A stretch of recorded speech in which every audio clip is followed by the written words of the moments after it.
I think actually it's a compliment because she's symbolic of the times. You know, we haven't had a major world war, as it were, but she's seen us through transition from the old ways of doing things to the modern world. So, you know, the swinging 60s, end of colonialism, 70s, Thatcherism, Blairism, every ism there is. And I think she's kind of guided us smoothly throughout that. She's been the only constant. But then some people might say who don't agree with the monarchy, well, if she says nothing, what's the point of having it? How has she guided us? She doesn't have an opinion on anything. She's got that skill of saying a lot without saying nothing. And all the sort of former prime ministers have always, apart from Thatcher, sort of always looked to her for advice because she's been there the whole time. We love the Queen. And it's remarkable she's managed that with a husband like that. Says a lot.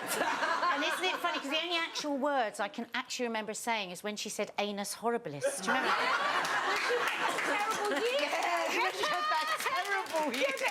Not anus, it's Anna. No, I know, but we all remember it as anus horribilis. Well, obviously you didn't do Latin at school.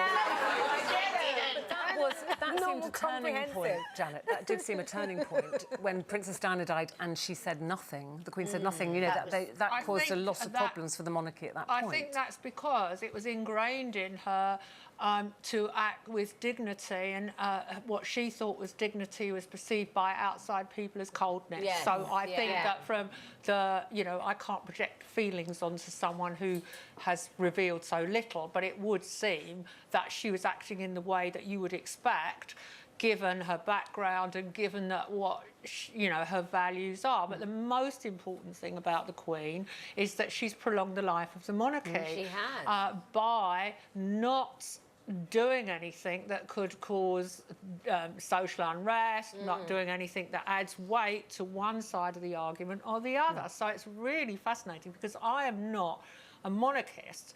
And I view the coming of Prince Charles with some trepidation because, like her husband, he's not short of expressing his opinions, and so we're going to go to such a different way of operating. But would that be a bad way? That, you know, it would just be a different monarchy if somebody's expressing surely opinion. we live in this age, as we, you know, as we all know, everybody expresses themselves on social media, Twitter, Facebook, the lot, and yet we've got a monarchy, although she is allegedly on Twitter. She's on Twitter. Allegedly. Morning, Mum. Says very little. So it's going to be weird to have a monarch that says quite a lot. I don't think it's necessarily going to be a good thing.